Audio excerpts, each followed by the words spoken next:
Everton might not have won a game for a month, but at the moment they don't know the meaning of losing, which, given that the next game after the breaks for international and the FA Cup is the Merseyside derby, is a pretty good trait to have. Saturday's draw, snatched from the jaws of defeat, thanks to Jake O'Brien's first goal at Goodison Park, was the Toffees' fifth in 6 games, and it keeps them in 15th place with 9 matches to go. Hello, Blues. Thanks for tuning in to the Evertonia podcast, our 150th episode, and we have a fully fit team, as I'm joined once again by Paul, Andy, and Adam to dissect another somewhat lackluster performance against West Ham. We'll discuss some individual displays, what the form of some of the players might mean for their future prospects under David Moyes, and later we'll touch on the fact that Everton might potentially be buying Nelson Dock. And seeing as we're recording on St. Patrick's Day, we'll pick our favourite Everton goal scored by an Irishman. Good to be back with you, fellas. Adam, is your pint of Guinness full or half empty after Saturday? Again, not a great game, but another point that makes it 9 games unbeaten under Moyes. To be sure, yeah, it was a really, a really kind of end of season feel to the game, and I know that's not necessarily exactly what we wanted for this last run in at Goodison, but then you think of what it could have been, and actually we'll kind of take feeling a little bit frustrated. I know I'm skewing positive during this run of points in a way that maybe I wouldn't have been if this was Dyche, but when we're coming back from games, when we're earning, I mean, if you look at Liverpool, Brentford away, and now this game against West Ham, it's worth a win in Yeah. itself. Yes, we dropped points against Manchester United, and that was really disappointing. But again, that was a bellwether in terms of where we're at in this run into the season. So yeah, will we take a kind of poor game that ends on a high note? Yeah, absolutely. And a real emphatic finish, a great goal, which I'm sure we'll get into as well. Like you say, very fitting in terms of the timing of it from Jake O'Brien. And I think it just typifies what a difference he's made to this side. He's weighing in with goals now. His first goal at Goodison, as you mentioned, but how important he's been to this side since he came in, and does beg the question. I know we can't keep going back and being all negative about Sean Dyche or stick in the mud, but how he didn't feature up until this change of manager and this change of system does seem beyond me, really, when you look at how comfortable he is. That lack of Premier League experience, well, he's got plenty of it now. He's making a difference. And we're basically guaranteed Premier League survival, aren't we? So we can enjoy plenty more of him next year, whether that'll be at right back or possibly somewhere else in the side. So, yeah, we'll take it, won't we? And I think as well, a real positive for me, looking ahead to this running in terms of getting some excitement, as well as the sentimental side that we're going to see with those last few games at Goodison, is having attacking players coming off the bench, making a difference, getting people out of their seats, doing something a little bit differently, and having a manager as well who's willing to eventually throw caution to the wind to make something happen. So, yeah, we'll take it. Look at the Irish. What did you reckon, Paul? It was a funny game in that it was pretty dull, wasn't it? But then it would just like suddenly burst to life with with a few mad moments for a couple of minutes, and you'd be, oh, here we go, and then it would just go crap again, and not a lot really it was just one of them sort of games. I guess once West Ham scored, I guess it came to life a bit, a lot more because it had to. But it's a funny game, but you couldn't be too disappointed, could you? Because it's good, because of where we are and because of that we're not in the midst of a relegation fight. So it's it was a bit quiet about Goodison Park, strangely. I mean, I wasn't wanting to do something about it and start singing my head off and trying, go on, everyone, sing anything for that. But I didn't, I can't say I participated in doing anything about that. But felt very quiet for most of the game, whether that's, people just taking it in, or is it just that age-old thing of, well, you need something to be happening on the pitch for us to get excited? And that's pretty much kind of it. I'm sure it'll be a bit more raucous in the last 2 games or so. I'm pretty sure. It's nice to just be able to sort of kind of relax with the game, but I guess it's always a bit bittersweet at the end. It was, on the one hand, we obviously weren't far off losing, and then obviously, if you're losing in injury time, and you take anything you can get, don't you? And to capture a draw from it was obviously a huge relief. But then at the end, you left a little bit annoyed that we didn't nick it, actually, because of obviously the late chance for Charlie Alcaraz. He should have scored really. I felt it was that was a good opportunity, and it just leads to these. Well, the results we've had since David Moyes came in, you'd a bit in the hand off them. You'd a bit of the hand off for them results, obviously, in the first place. I can't help but be a little bit frustrated in the last 4 games that, we said this the other week, that we haven't won any of them. Has just been a little bit of a frustration, and that was again the case against West Ham. Not that we deserved to win, but we had that chance to win at the end, and that's what's just a little bit frustrating. And same way, the Man U game was frustrating. The Brentford game, and particularly, was we had chances to win. Wolves is probably the only one look at. Fair enough, you'll take that. The others, bit miffed we haven't won, but it's hard to be too disappointed, isn't it? And as you said at the top, Lyndon, if we can extend that to 10 unbeaten next game, then Yes. with another draw, then I think we'd all be happy enough for that. Let's be fair. So yeah, can't definitely looking forward to that. Half pint of Guinness. The Guinness is kind of 3/4 full for me, because I think it's just a sign of where actually the squad is just about. I mean, are we 9 unbeaten now? So David Moyes has had 10 games, right? So yes, I think if within you count that first one, it was yeah, okay. kind of a little harsh to. It is harsh, and for him, it must be a bit galling to have to count that first one because it's the only defeat in the league. But yeah. I mean, if he's had a cup match as well, and I think we kind of see after 10 games, if it was the beginning of a season, you'd start looking at the table maybe, and I think we've seen the spectrum in those Moyes games. The fact that yes, we probably were a bit better than what we were playing at the start of it. The individual players are slightly better than that system allowed them to be, and so we had a kind of a mad 3-4 games where everything just seemed to go our way, and we were creating chances and taking chances, and then it kind of, as it tends to, these things they kind of level out a little bit, and I feel that's kind of where we are now, in that yes, we're a half decent Premier League team as we are, really. I mean, we're quite good defensively as a defensive out, as the whole team. I mean, not just the defenders and the goalkeeper, but as a team we defend quite well. As a team, we still don't attack that well, and I think that probably goes for personnel. And I think it's a good thing, if I'm completely honest. If we'd kept winning games at the rate we were going, I think it would have got to about 5 games out from the end of the season, and we'd be thinking, well, and Moyes might be thinking, I don't know what we need here then, really. I think what this does is it makes it at times painfully obvious what we need. And I hope David Moyes, and I know he will have his notepad and he'll have his, what did he used to have at Finch Farm when he was there first? He used to have a secret room. Did I read this right? He had a secret room that no one else was allowed in, apart from him and a few close staff members. And it had like Everton's squad now, Everton's squad in 2 years' time, Everton's squad in 5 years' time, or something like that on big whiteboards. I'm sure he's got the same thing sorted out. And I think next year's whiteboard will be so much more populated than if we just won every game. And I think it's a really important process.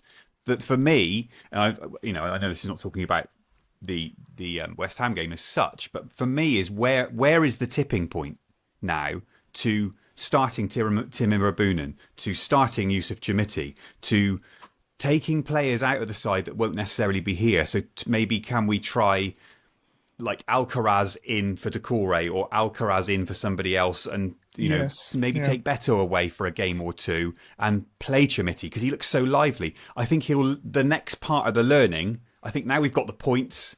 Now we've got now he's pretty much seen everybody for 10 games. He'll know the ones he wants. I think now, hopefully, and it's a shame that the derby's next away from home because I can't see him dropping the experienced heads, to be honest.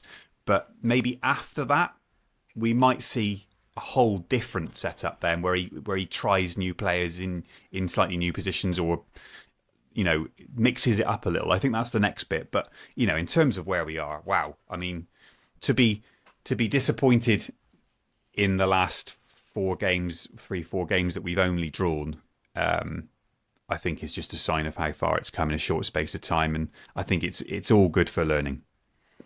Yeah, absolutely. I think much of it gave me Deitch vibes in the sense that we were getting back to that feeling that we really only have one way of playing sometimes, that we struggle to play through teams.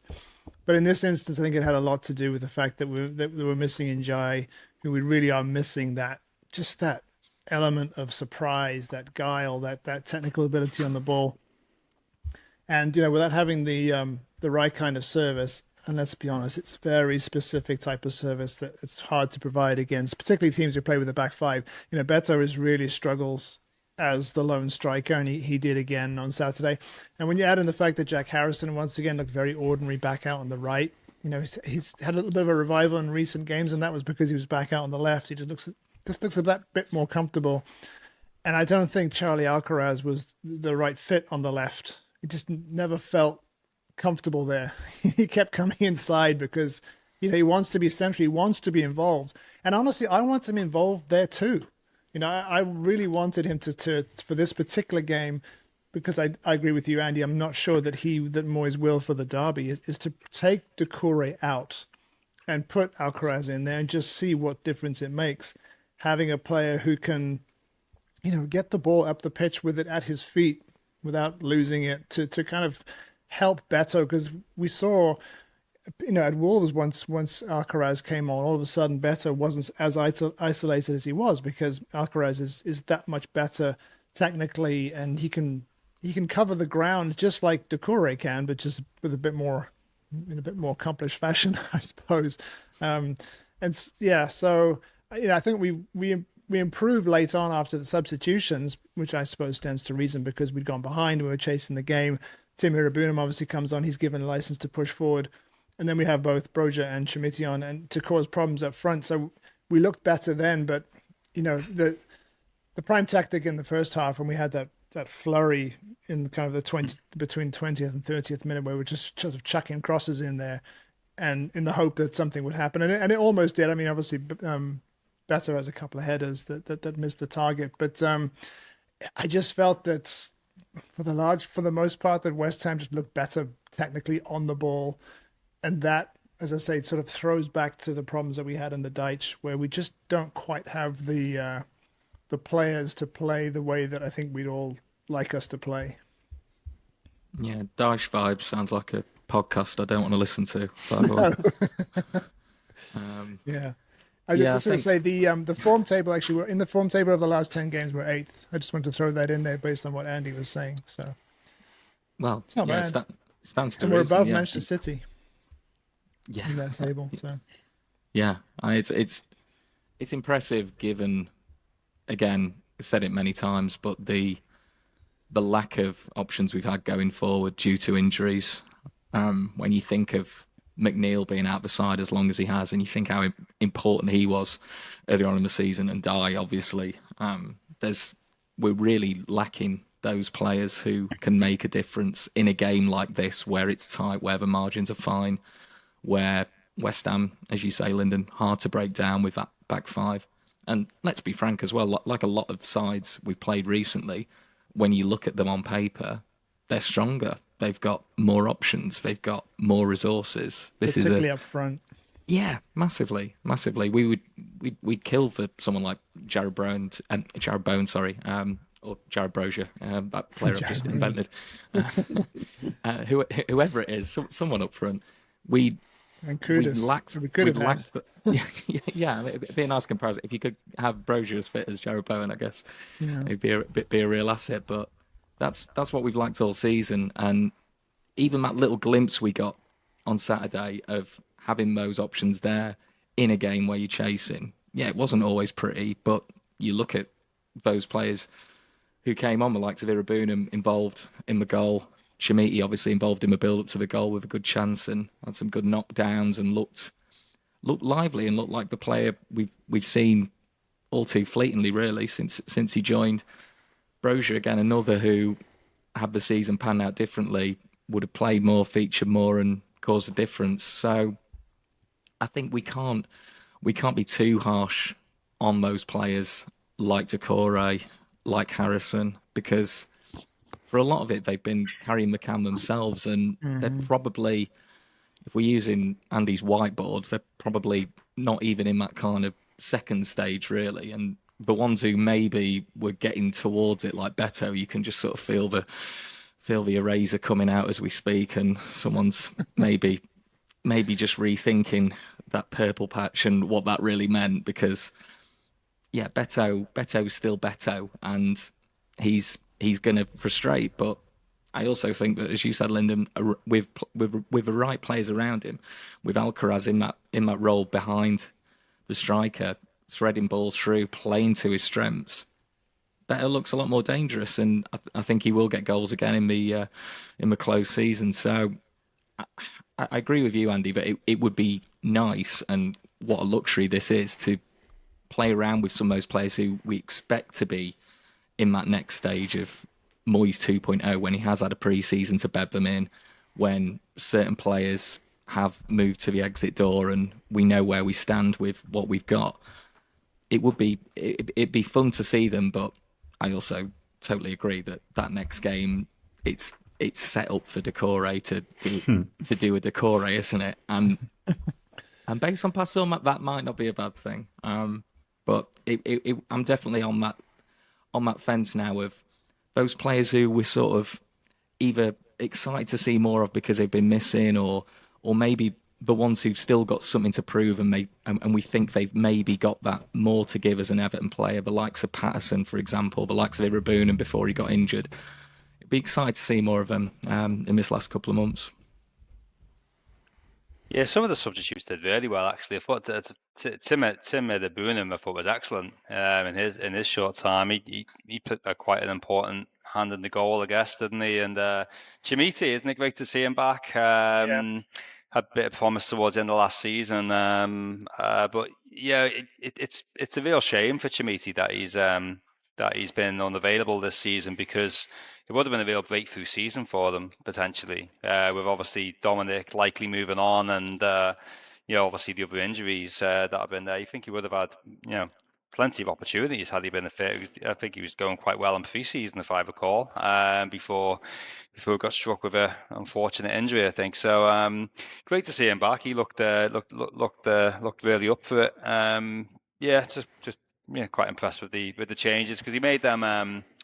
You see a triple change. That's not something you see too often, is it? Very rare Moyes triple change, yeah. Yeah, absolutely. I see them all coming on. I was thinking, oh, blimey, how's this all going to work? I felt like, Alcaraz, I'd like to see them from the start. In that number 10 role. It felt like you've kind of a bit of square pegs round holes in a way, a bit kind of shoehorning him into the team, when it just seemed like such an opportunity to sort of give Abdullah a rest. Obviously, observing at Ramadan. I was saying on the way home, he looked below par, Abdullah, and that's no surprise if you're unable to take fluids in, etc. And surely you're better off getting a good 20 minutes out of Decore than 70. I think would have made more sense to me. But fair play to Decore for giving it everything and wanting to be on the pitch and doing his best. Fair play there. Just felt like a good opportunity to give him a bit of a rest, give Alcaraz a go. And I think Andy touched upon it last week of maybe it's we've got to be careful how many games we play in, but that's obviously not true in that instance, because he played the game anyway. So it seems a bit I don't really see the need to take Lindstrom out. I know he wasn't quite at his best against Wolves, but I would like to see a bit more of him too, Lindstrom, because another player I would have thought Moyes would still be a little bit undecided on. Seems like maybe he's kind of on the the side of I don't feel we should keep him on at the moment, but I think he's still got a bit to give Lindstrom. I think I would like to see him sort of once that goal, once more of us. He's just made an assist the week before, albeit a weird one. It's maybe just would like to see a bit more of him in that game. Would have been maybe a game which might have suited him a bit when we needed a bit of a spark in the game at times, which it was a bit of a dull game. So look, I'm not going all in on Moyes. I mean, he sees his plays this week. Just felt there was things he could have done a little differently from the start in that game, and which he then addressed by the end, I think, and salvaged a draw for us. It lacked the balance, didn't it? Because regardless of what you think of Harrison and Lindstrom individually, they both kind of know that position and give the whole side a balance to it. whether they've got those moments in them we're going forward, which we've discussed at length. I doubt they have, to be honest, having seen them for a fair bit now. But it was a strange one. I wonder whether it was it kind of a let's try this, let's try Alcaraz coming in off the left or in off a flank rather than starting in the middle. I don't know, but I'm with you. I thought it was a bit strange that Doucouré's hardly been setting the world alight anyway, and it just felt like a moment that you could put Alcaraz in the. He's a very different attacking midfielder to what Abdoulaye Doucouré is, but I thought it might have been a chance to just try a slightly different thing as a whole. But hey ho, I mean, there's me saying after the Liverpool game, oh, maybe we can try different things. I mean, Arsenal, Forest, Man City, Chelsea, interesting. But I mean, you I suppose you'd argue that in terms of actual concrete importance on the result, there is still obviously a lot hanging on the derby. There always is, whatever stage of a season you're at, however many points each team have got. There's a lot more hanging on that than there will be against Arsenal at home or Forest away. So maybe there is an element of truth to that the Liverpool's the kind of, it's almost, I know it's not, but it's almost the last important result of the season, and then the rest are kind of games, aren't they? Really? I mean, win, lose or draw, we'll celebrate Goodison on the remaining 4, and whatever we get on the road, I suppose, is a bonus. So hopefully, maybe he will go back to that balanced 2 out wide and then concentrate on that middle and see what else we can do with the players available. Yeah, I mean, I think the games after that are the kinds of matches where you'd want to see what these players can do against the really good teams. Because obviously, with looking towards next season, we're going to want to be going toe-to-toe with these teams a lot more than we have been. And so seeing what an Alcaraz can do in what we think is his natural position against the likes of Arsenal and City, I want to see that, and I want to see if Jesper Lindstrom can actually stake a claim for either coming back again on loan next season or less likely, as dropping whatever it is at the 18-20 million pounds on signing him permanently. A question was posed on another podcast, and I mean, what you said about the erase board, Adam, probably renders the question moot. But if Beto were our starting striker next season, would you be comfortable with that? And I would say that the answer would have to be no at this point. I mean, I even question the sort of the long term as a squad player, really. But I think that given the size of the fee, I think the club would want to persist with him for another season at least to see if he can find a balance, find a rhythm, perhaps as an impact sub, which he's sort of fulfilled with different. With sort of varying success since he's been here, because I think sometimes he's been so desperate to make something happen that he does look a bit headless chicken sometimes, and other times he's weighed in with really important goals, like his equalizer against Fulham. So yeah, he's an interesting one. But Chermiti, I was really impressed with. Actually, he looked really sharp. Lots of people have sort of commented that he looks a bit beefier, like he's put on a bit of bulk, which I think is good. He's going to need that. And I in the spirit of let's see what we have going into next season and going into the transfer window, given that we're not going to be able to buy an entire team, we're going to have to be very strategic about the kind of quality areas or the quality that we introduce into certain areas. I'd like to see, Chermiti start a game before the end of the season. I'd like to see Broja start a game before the end of the season. Let's see what, Timmy Rabunam, for every game that he's played, that he started, and he's looked very good going forward, but not quite as good on the defensive side. So it's interesting that he's looking so good coming off the bench when we're, going at it, trying to either win a game or get an equalizer, where he's looked really good.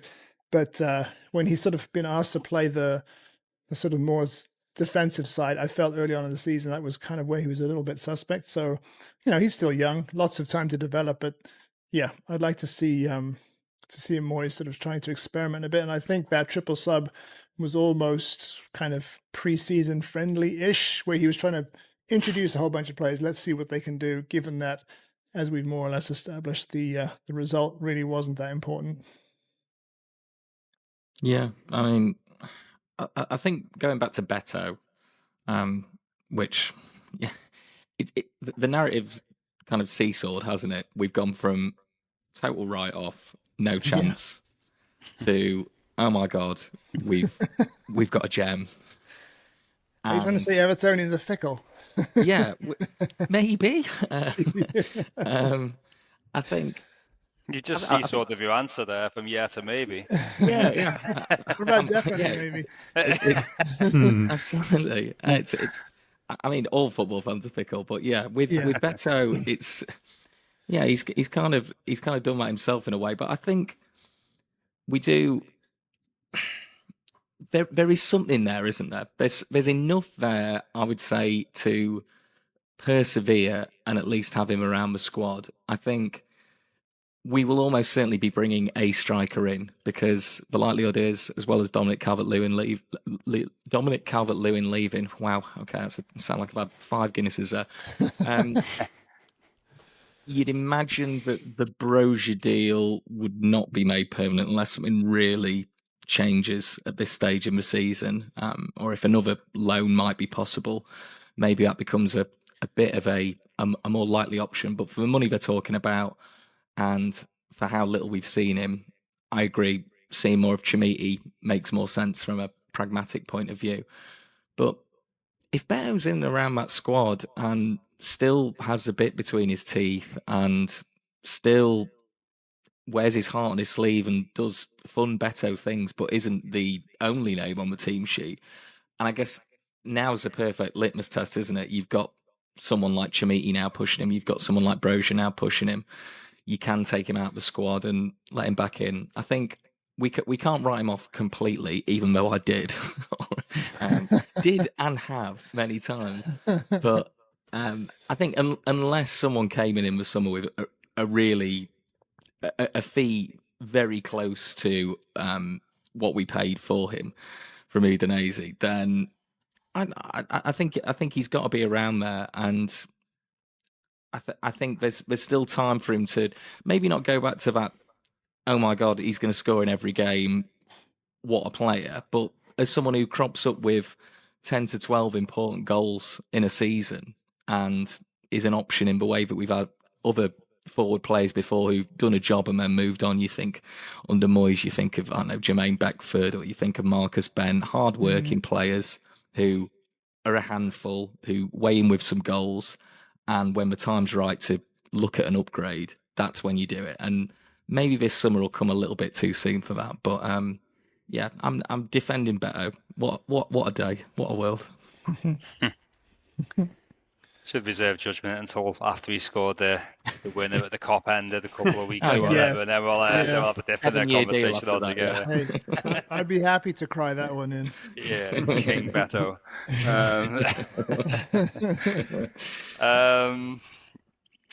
Well, just got like waved away of emotion there of when that of thinking of that happening. So I've completely lost what I was going to say.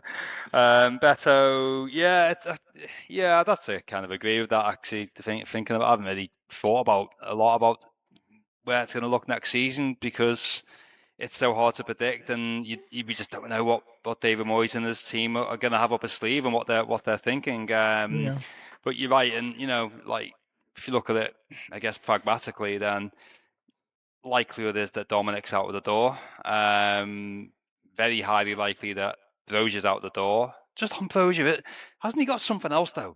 He's got like he's just different to other players that we got. I don't know, just his ability to sort of keep the ball, and he's so strong. And I mean, it's a shame he's had his injuries really, because he couldn't really. Even if he goes on a bit of a mad run now, it'd be hard to justify spending a lot of money on him because of the injury risk. It's a bit of a shame that that's happened. I wonder if there is scope, given the injury, for us to renegotiate that fee in the summer or take him again on loan. I mean, because if Chelsea are faced with the decision, he doesn't go anywhere, and they don't get 30 million, there's a middle ground there somewhere. Assuming nobody else comes in for him.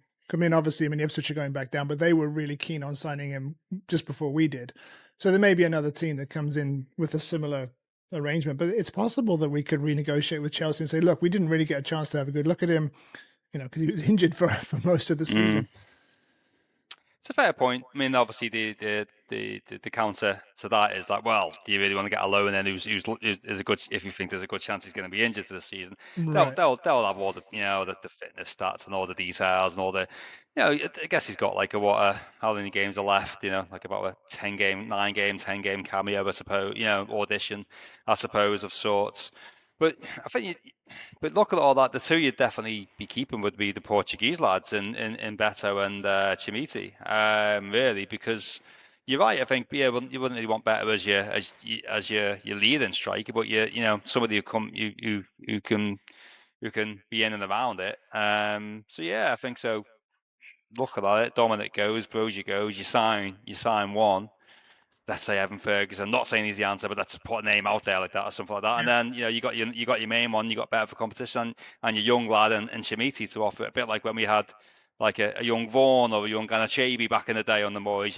What wasn't it great to have that youthful exuberance? It's a real shame Shimiti's been injured this season because it would have been a real real progression season for them. So yeah, that's probably how I'd say it. Better, but it's big sign and big opportunity for someone, isn't it, to be number 9 next season, really. Imagine that in a new stadium. What an opportunity that is. So it'll be interesting to see who we go. I like to look at that Delap. I don't know what the deal is with that. Maybe someone. I think he's impressed me at Ipswich. Maybe someone like that would be pretty good. But hey, I'm not going to go and second guess more. We've seen how good he can be in the market, and that's how he pulls out a gem for us.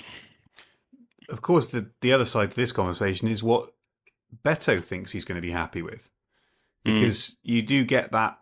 We were saying, weren't we, when he scored the last-minute equaliser against Fulham, it was kind of like I don't know, there was a definite frustration there. There was a definite kind of a feeling came from that goal that I didn't expect. I thought it would just be kind of, head loss, run to the corner flag, I've done something amazing. And it was kind of it was very different to that.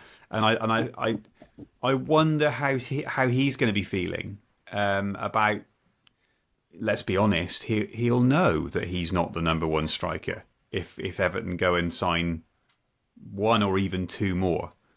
Because, I mean, who knows? I mean, the last 9 games he could go and score 9 goals. And if he does, then it's a very interesting conversation. But the likelihood is he's not going to do that. I'll happily be corrected, but he'll know, in which case he's not number 1. And I wonder whether there might be a bit of frustration from his side as well. And so, I don't know. We've always got to think about that kind of, what we want is kind of X, Y, and Z to sign and play in those positions. But what do they think about that? I think it will be interesting. And you're absolutely right about Brozier. I mean, it's the way he kind of moves. He kind of... I've only seen him live once, and when he came on as a very late sub, but he kind of glides. He's a very quite balletic, isn't he, in terms of his movement, and that is different to what we've got. We've got players that don't really kind of move with the ball in that way. I was really impressed by him, and I was really impressed with his kind of technically looks really good as well. It's such a shame for him, and I completely agree about Chimiti. I mean, you could easily put together an argument this year that Chimiti might have played 20 odd games because he was looking really bright at the end of last season. I saw him play against Brentford, and I thought he was great for a young boy. And with an extra half a season's worth of games, you never know. It could have got to the point where it was. You could see that he was going to be the next number 9 by now, but you can't do that with the amount of football he's had. So really unfortunate, and it's kind of set us back as well as the player, really, in both those cases. So it's going to be interesting, isn't it? It's going to be interesting because if they sign a player, what are the likes of Beto, and Garner and Mikalenko and anybody else who might go, oh, okay, this is the bit where I'm number 2 then. It's going to be interesting. Well, that's what we as fans want, is because we want the options, because at times, I mean, we can have bigger discussions around this once, in maybe starting next week when we haven't got any games, we can talk about certain individuals' futures and where they may lay. But someone like James Garner, who at times has looked like the answer, and then perhaps not so much against West Ham. I thought he struggled a bit against West Ham. He was a bit quiet, and I think it was probably the right substitution to make. But I mean, in terms of Beto, he's been on a bit of a journey really this season. I think to what you were saying, Andy, about his reaction against Fulham, is that I think it was kind of well documented that he was really struggling prior to that, and was probably in the same situation as Jake O'Brien, where he was thinking, well, what do I have to do to get into the team to try and stake my claim? And having gone through that really purple patch, and maybe he thought, finally I've done it. I've kind of shown what I can do, and maybe I can now take it forward.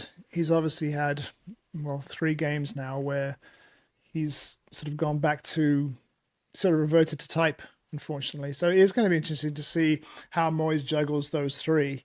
And I would like to see him juggle them, like give them equal time to really kind of stake a claim and see what they can do.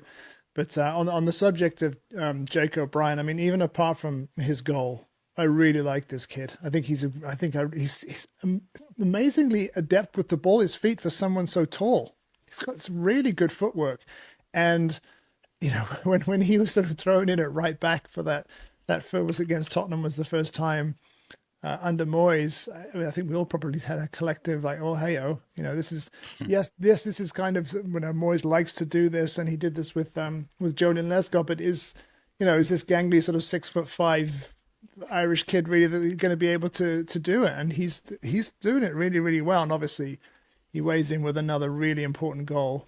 So yeah, I like him, and you can see that progression now to when he eventually moves back into as a centre half.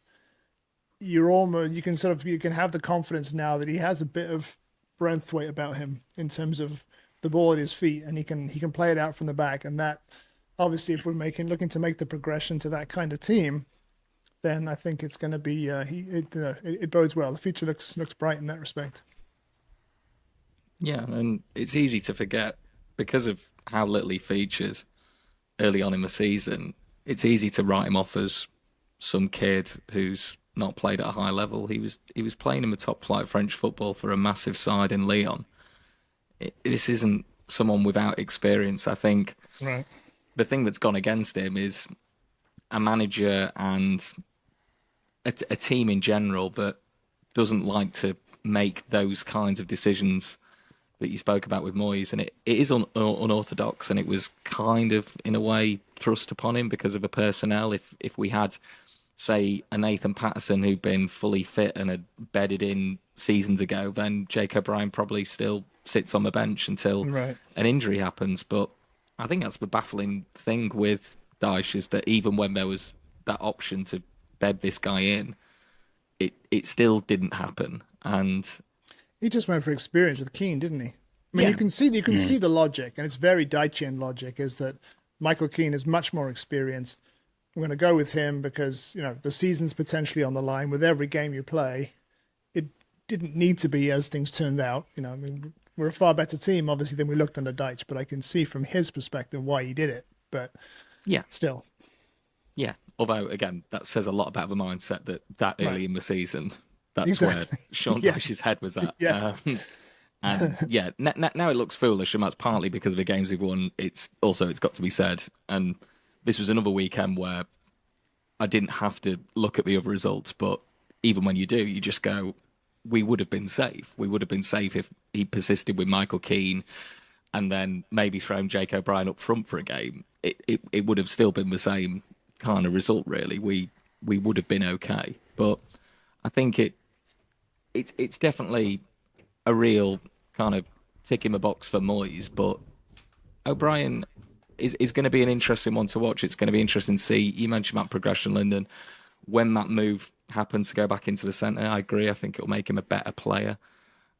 He's already got that experience of playing on the continent. He looks, as you say, comfortable on the ball. He's added stuff to his game now because of this change in his role. He's now adding goals. It's a great header.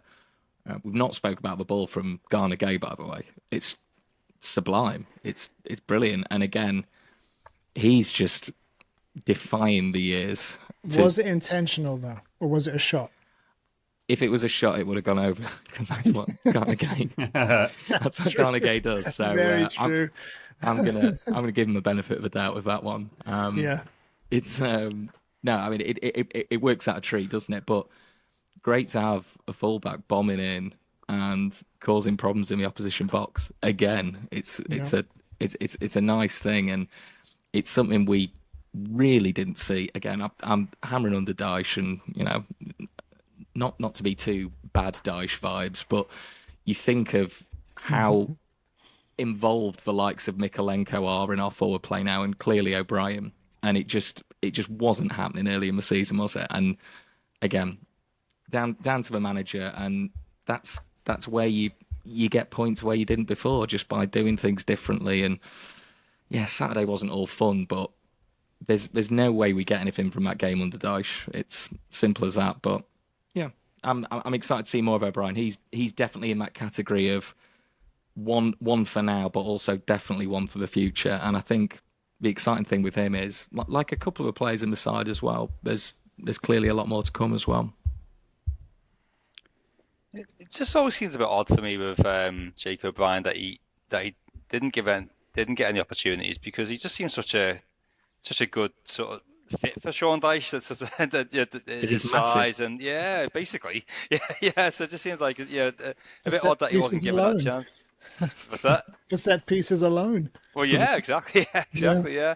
I mean, let's be fair though. I mean, Ashley Young was doing a pretty good job at right back, wasn't he? I think we were all pretty, pretty impressive how he stood up there. So fair play for, the easy thing would have been just to leave him there really, and just find another way to shoot, or maybe go for the at the back or something like that, or find another way to introduce O'Brien steadily. You know what I mean? But fair play, he's throwing him straight in there, and hasn't it worked out? I mean, I was saying to Steve at the end of the game, it must be an absolute nightmare to play against Jacob Ryan, both from like an attacking and defence point of view, because he's very smart on a 1v1. He's got great pace, which you perhaps don't expect, and a really good turn. Must be very difficult. Great awareness. Must be very, very difficult for a winger to get around. I can't wait to see him when he finally beds in at centre back. I mean, he'll be outstanding. But then there's no way anyone's winning that header against him. That big grok. There's no way he's like someone's gonna when you get that ball comes in, no one's winning that header against him. You're so big and powerful and determined. No one's winning that. So it's all over the pitch really. Just really good. Really good, aggressive, solid player to have there. So fair play, and it's always nice to have a story, isn't it, of someone who's been left out and out of the cold and coming in and makes a big impact. And good on Moyes and good on Jake, because Moyes is blood in, but Jake's had to go in and do it, and good on him for taking the opportunity. And just on the Idrissa Gueye, sorry, quick, but I think he was just trying to keep that ball alive. I don't think, he's trying to wrap it. I don't think he's trying to shoot. I think he's just trying to, he's not aiming for Jacob Ryan's head, I don't think. But, that's what he's there for, really, at that back stick, just keeping it alive, and across it goes, and it's a goal. If he's picked that out, then it's a magnificent ball. But I think he's just done all he can there to keep it going. Surely it wasn't a shot. I don't think so, anyway. It's just a huge credit to him again. I know we've said this before, that he is in the 91st minute. He is still there. I mean, he's still able to get onto the ball, B, wrap his foot around it, whatever he meant, wrap his foot around it. He's defying a lot of logic at the moment. Carnegie. I hope we hear about his deal soon. I don't know about the thing, just to pick up on something that was said there, I don't know about this thing where we would have been okay anyway.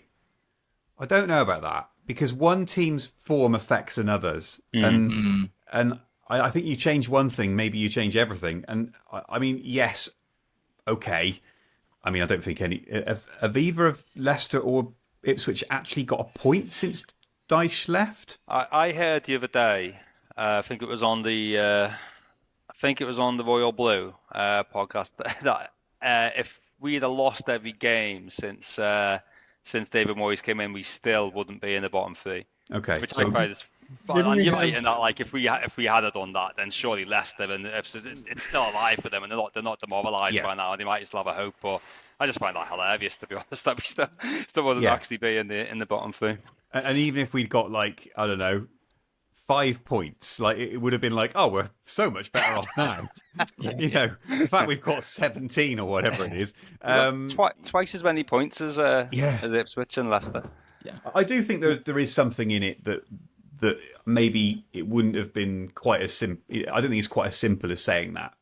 I mean, I think those two teams are seeing Wolves drift away a little bit as well, and I don't know. That must be a tough one. I don't know. I don't know quite whether it's as simple as the easy math that we do in our head, but I think they're that bad that they probably is. They're. I mean, they're both appalling. I remember when we were playing away at Leicester. There's a tweet. I think I put it on Twitter, and I got some pushback from some Leicester fan bit back at me. But I said they're garbage. They looked terrible.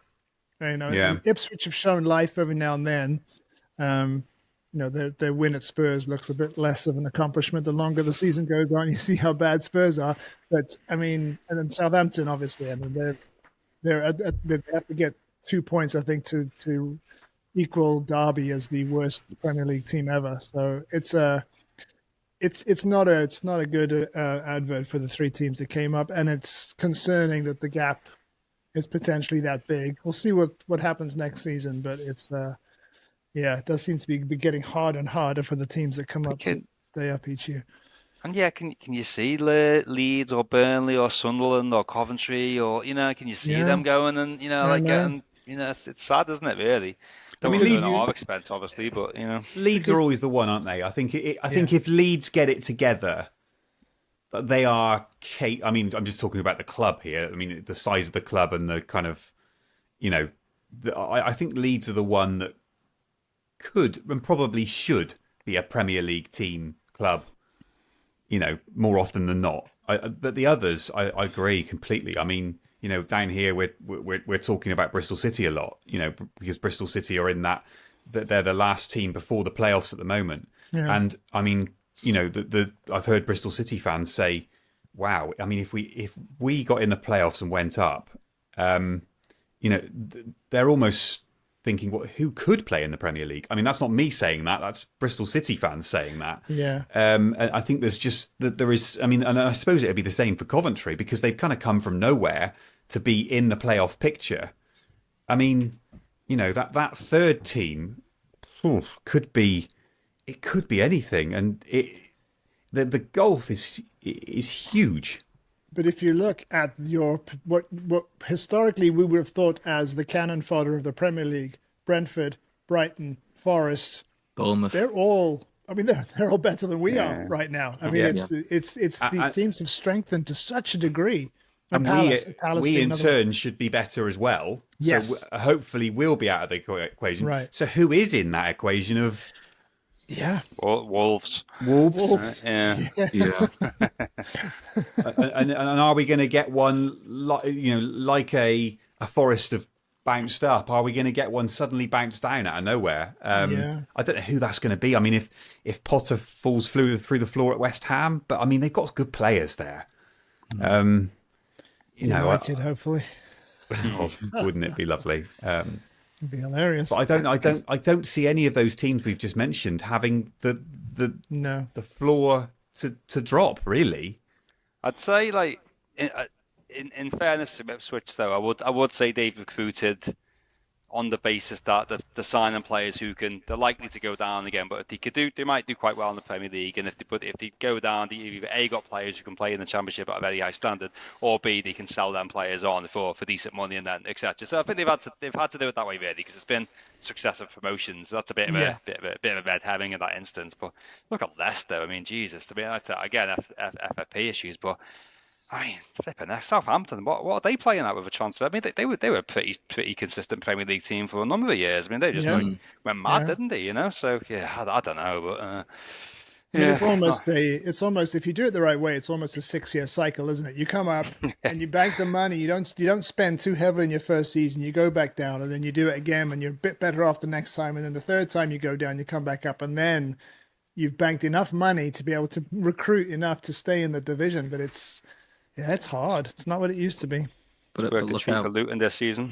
I was just about to say, exactly. Sorry. Luton have exactly that. That's the option. Yeah. You try and recruit for the championship, and then it goes It's wild, isn't badly it? wrong.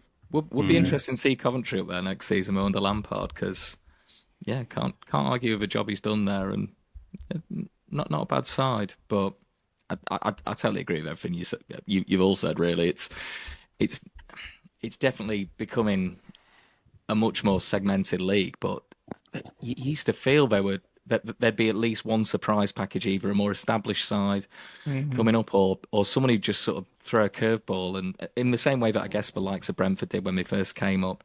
Or Leeds in the COVID season, they did really well. So. Yeah, exactly. And I guess Forest have done that, but not straight away. They've kind of survived and then thrived. But Forest is amazing. Unbelievable. Yeah. They couldn't have done it without breaking the rules to do it. Well, I hate these rules, but is that the only way to do it? To throw load of money out and go, all right, if we get 6 points, 4 points, whatever taken off us, then so be it. But you know what I mean? Maybe that's the only. It's sad, isn't it? It needs looking at. Yeah. We could talk about this forever. Let's talk very quickly, and I suppose it's a fairly obvious answer, but what are the feelings around Everton potentially buying the dock next door? Colin Chong at a recent event admitted that he himself has had sort of covetous eyes on Nelson Dock, and now it seems as though the Freakin' Group are looking at that whole area around the stadium. And potentially, I mean, they're looking at the stadium itself and wondering if, perhaps if they were in charge, they would have decided on a bigger capacity. But, it's just that whole area being ripe for development, and they obviously have the funds to do it. So it could be kind of exciting to see if they purchase that and do something with it. Most definitely, yeah. And I think, again, the mood music, it's different, isn't it? There's that sense of ambition, and you can't imagine. Oh God, I've forgotten the names now. The guy with the baseball cap. That's how blissfully unaware I've become. Josh Wanda. All the sevens. Yeah, all the sevens. All the sevens, 777. I mean, imagine it'd be, I don't know. Oh, we've got a little rubber dinghy next to the stadium. You can hire it out. It wouldn't be A casino. Yeah, back to the casino. Just a floating slot machine. It wouldn't be this, would it? It wouldn't be this scale and this level of ambition. And obviously I'm all for it. I think it's getting really close and tangible now, isn't it? And when you hear things like this, when you see that sensible stuff going on in the background and just kind of happening, and it just like I say, it just allows you to become sort of very, very chill, very chill. I feel chill, which is a bad sign as an Evertonian. But going into an international break, that's not always a bad thing, is it? Because we could be here as we have been in previous seasons. I think it's 3 years to a day since that late winner against Newcastle, and you just think of where we've been over the last couple of years. To start talking about buying docks and just making our brilliant stadium even more brilliant. It's it's definitely a change in mood, isn't it? Yeah, you think they'll go with, you assume, what makes the most money, but you think additional hospitality, a hotel maybe, bar, mega club shop, whatever you want, whatever that may be, but it's obviously the smart Floating guys car and park. yeah. Yeah, well, there's no parking allowed around it. That's a bit of a debate around here, the parking situation. But yeah, that's it's all exciting to see. Just thinking like a big club, hopefully, and just when people ask us who aren't involved with Everton, people who don't even like football much, and it's just to tell people that story of just like it's you just won't believe we've been to hell and back just to get to where we are. We really, really have. It's been from point deductions to to having to sort of because of the war, because of COVID, all these different things that have really, really hamstrung us along the way, and last day survivals to not being able to everything. It's just been Well, you got a book about it then, haven't you? We could, Yes. yeah, you should read that for the full update on it. But yeah, it's so exciting now that it's so close, and yeah, another nice bit of information to hear there, and a few new appointments too as well that came through over the weekend, and hopefully all smart people who I'm sure hopefully know what they're doing. So yeah, it's you try not to get too washed away with it all, but to be fair, I think we're allowed to, because again we have really been through been through hell and back to get here really. So yeah, it's all exciting. I'm off to Bramley-Moore on Sunday for the test event too, so I'm Oh, really nice. excited to get to the first one. So I'm really excited to finally get a good look at it, and yeah, I'll bore you all with pictures on the WhatsApp group, no doubt, Yeah. when I Far away. get there. Did I read somewhere today that you've actually got to go outside 3/4 of the way through the game?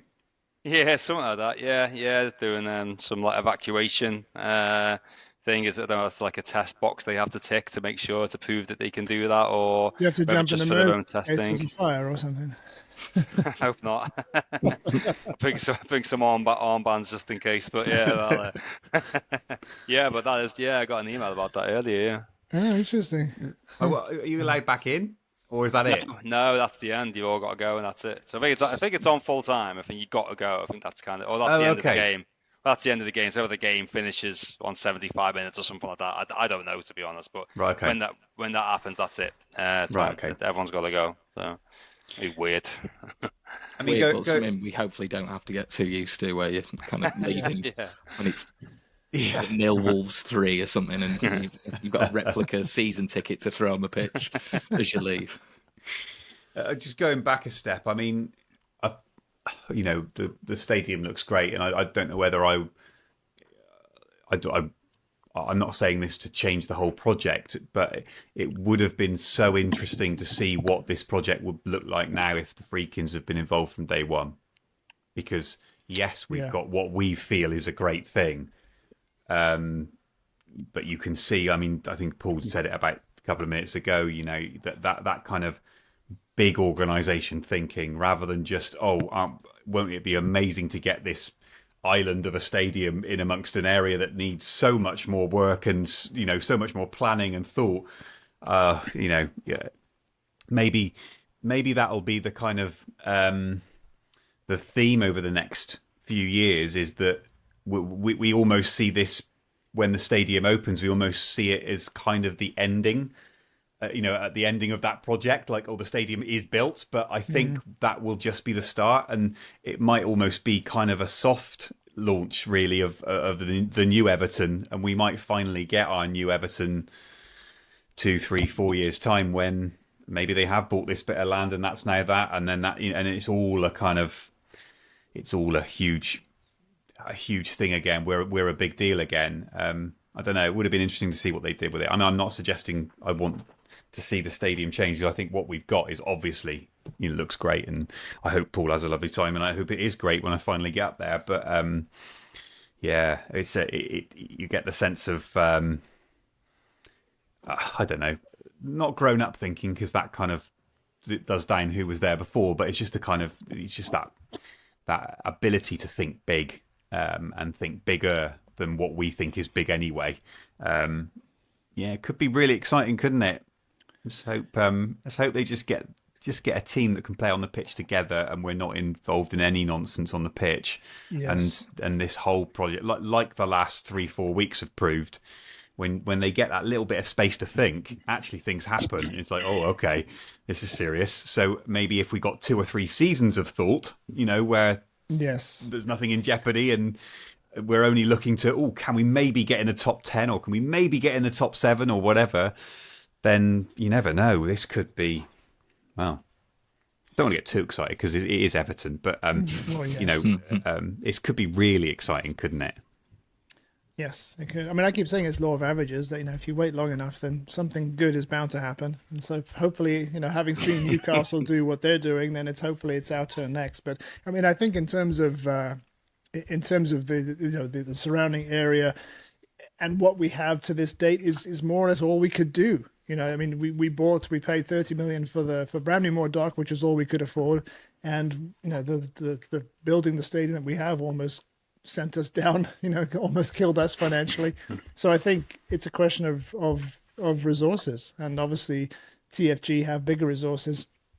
And I think there's nothing stopping them doing what they might have done had they been here 3 years ago or 4 years ago, in terms of maybe adding hotels, hospitality, apartment, flats around it, all that kind of thing to kind of really do up there. There's not the only restriction on their ambition is the stadium itself, and to the degree to which it is expandable beyond the capacity that it's going to open with. I think they might look at that, but in terms of what goes around it, I mean, with Peel and their Liverpool Waters project not really having got off the ground in terms of what they'd planned for it. If TFG come in with a boatload of money and say, well, we'll buy this dock and we'll buy this dock and we'll just redevelop, we'll bulldoze the water treatment plant, everything, and we'll just turn it into, Everton City or whatever. They could do that. There's nothing stopping them from doing that. Really, it's just money. Build a theme park. Yeah. God, we don't need any more roller coasters, do we? No. Jesus. Very good. Okay, let's finish off with our weekly question, which we put a poll out on Twitter earlier today, and asking what is your favorite Everton goal by an Irish player? Perhaps, I don't know. Do you think it's surprisingly that Kevin Sheedy's against Ipswich was the winner? But Adam, what was your choice? Oof, it's tough out of those four, isn't it? Because the twice taken free kicks obviously unique, so you can't fault it. And then the other three are all important in their own ways. Don't restrict it just to them four, though. If there's any other different No, ones. absolutely, Yeah. I've chucked a few more, but I think they're good choices and they're kind of iconic choices. The one that immediately sprang to mind for me was Darren Gibson versus QPR. No, it wasn't really, but I did do my homework. It was, I would probably say, James McCarthy's goal against Man U was really fun, where he kind of wriggles through and lifts it over goal. I remember that being fun. And the Seamus goal against... the Seamus goal that sprang to mind, besides the Leeds one, was the goal against Swansea, where he kind of kicked the hoardings and was really, really riled up at a goal from distance. And then I had a quick look at Seamus' top 5 goals for Everton, and I'd completely forgotten how good that goal against Southampton was. It's a wonderful goal where he kind of cuts inside and then lashes one in. It's a really nice goal. So Seamus doesn't score many, but he tends to score good goals when he does. So it's nice to see him in that list. So a push away from that top 4. I'll go James McCarthy, because it's a nice little reminder of a player who didn't score many, but when he did, tended to score quite good goals. What did you reckon, Paul? Well, as a backup, I was when you mentioned Darren Gibson against QPR, I thought you were going to say Darren Gibson against Manchester City. Yeah, that was a fun goal, as you say. I think did it take a little deflection on the way? I don't know, but it was. I think it's you remember the games as much as the result, I suppose. And if it contributes towards a big result, then that's what's significant. Which is why Lee Carsley is, for me, the winner, because there was that season when we finished 4th, and this game was around December, or in December, and when we won that game, you really believe, obviously getting a big win over Liverpool's, or any win over Liverpool's, really, really, really, really huge. I think it was David Moyes' first win over Liverpool, I believe. Certainly, I'm pretty sure it was. You might correct me, but must have been, yeah. Yeah, so that was huge. It'd been a while since we'd beaten Liverpool, since Kevin Campbell scored at Anfield, I think. So that was you'd gone back quite a while then, so you'd kind of forgotten what it was like, and it was an amazing atmosphere in the Gladys Street when that went in. It was pandemonium and not a great goal really. I mean, it should have been saved really. It wasn't. Yeah, I don't really know what Kirkland's doing there, but a good hit. And just when you watch the goal back, it's just an amazing goal to see. It's weird, I don't know. And remember, just limbs everywhere in the Gladys Street, and just the celebrations all down County Road, and people beeping the horns, and one of them afternoons, which just stays with you. And was a big catalyst that for finishing for. I think from there we really, really believed we could finish in the top four, and we eventually did. So yeah, that was a big one for me, the Lee Carsley one. I'm going to go a bit different. Although I love all of those four, I'd forgotten Gareth Farrelly was Irish before today. In fact, I did the Everton quiz on their website, which was name the 12 Irish players to represent Everton in the Premier League era. I got 9, and he was one of them. I just would have got that. I just did not. That's my mind blank there with Gareth Farrelly being Irish, but they're all great goals. I'm going to go for something that's a little bit more personal to me, and it's probably one of the most memorable goals I've seen live from an Irishman. It is Seamus Coleman. It was the 3rd of November 2018 when he scored that goal against Brighton from the edge of the box, and he kind of went mad, like cupping his ears towards the Gladys Street. I think he hadn't scored in. He'd been injured, hadn't he? So he hadn't scored in loads of time, and there was a kind of, I don't know what there was, but there was a lot behind that celebration. You're muted. I was going to say, from what I remember, there'd been a bit of criticism. Yes. And I think he was, responding to that. But and it was kind of like what you're saying now type thing. It put us 2-1 up. It was one of the first times that I'd taken my daughter to Goodison, and we were sitting in the lower Bullens. We had great seats, actually. We were quite near the pitch, which is great for her because she could really see the players up close then and get a feel of it. And I just remember that the noise when that went in, and then the 60 Grand songs came afterwards. And it was just a goal I remember at Goodison, and we won that day. Richarlison was great, and it was just a great day, really. And that goal got us back in front. And it was kind of edge of the box. It kind of fell to him from a Gomez kind of challenge, and he just kind of stopped it and looked up, and he just kind of planted it straight in the far corner. It was a lovely finish. I remember that one. Yeah, the poll choices, each one of them, I was thinking, but the Sheedy versus Ipswich is just the audacity of it. I mean, you can't beat it. It's ridiculous, isn't it? It's ridiculous. Yes. Well, Leighton Baines tried. I mean, yeah. Yeah. Regulation version of it, yeah. And it was just, amazing to be able to not only try it, but to achieve it as well. That one was a year before my time, so I kind of discounted that one. And then, I mean, for the reason that you said, Paul, the Lee Carsley one against Liverpool, I mean, you can't be, A, because it was such a rare thing for a Lee Carsley goal, but also because it was such a great goal, and you've got the iconic picture with Cahill on top of the mound of players. And Seamus Coleman against Leeds, not only how important that goal was, but again, another brilliant strike that obviously had the debate. Did he mean it? And I think we all decided that he did. And then in terms of Sheedy, I mean, I just actually went back and looked at a reel of Kevin Sheedy's best goals. Just going to go that one. Fun. Oh no, that is naughty. That one. No, that one. No, that one. No, that one.